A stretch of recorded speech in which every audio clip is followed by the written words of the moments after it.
Hello বন্ধুরা, আরকে কিচেনে সবাইকে স্বাগত। আজকে আমি একটা রেসিপি বানাচ্ছি পটলের দুধ মৌরি পটল। চলুন দেখাই কিভাবে বানাচ্ছি। এটা সম্পূর্ণ নিরামিষ রেসিপি। এখানে আমি গোটা পটলকে একটু করে কেটে নিয়েছি। এবার নুন আর হলুদ মাখিয়ে এটাকে 5 মিনিট রেখে দিচ্ছি।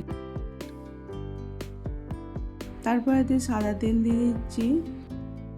তেলটা গরম হয়ে গেলে পটলগুলো ভেজে নেব।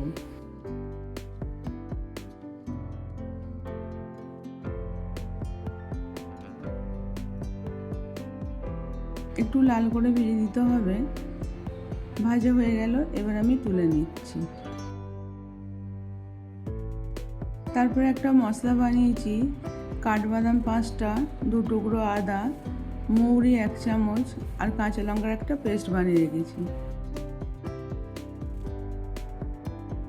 পেস্টটা বানানোর পরেতে ফোড়নে দিচ্ছি তেজপাতা, ছোটো এলাচ, লং আর জিরে। একটু লাল হয়ে যাওয়ার পর মশলাটা দিয়ে দিচ্ছি। মশলাটা দিয়ে 2 মিনিট কষে নেব। অল্প একটু জল দিয়ে মিক্স করে নিচ্ছি।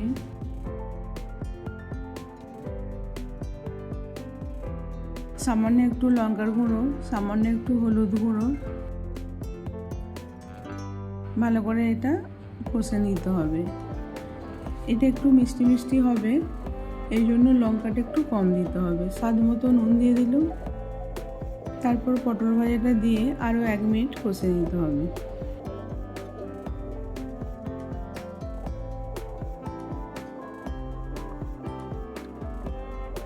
স্বাদ মতো চিনি দিয়ে দিলাম। এবার দুধ দিয়ে দিচ্ছি পরিমাণ মতো।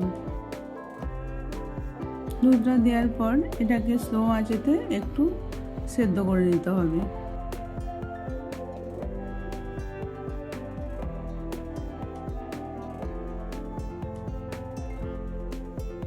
তারপরে নামানোর একটু আগে গরম মশলা দিয়ে দিলাম।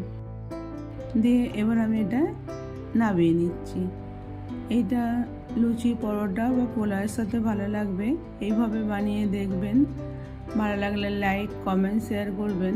আবার অন্য কোনো রেসিপি নিয়ে আসবো।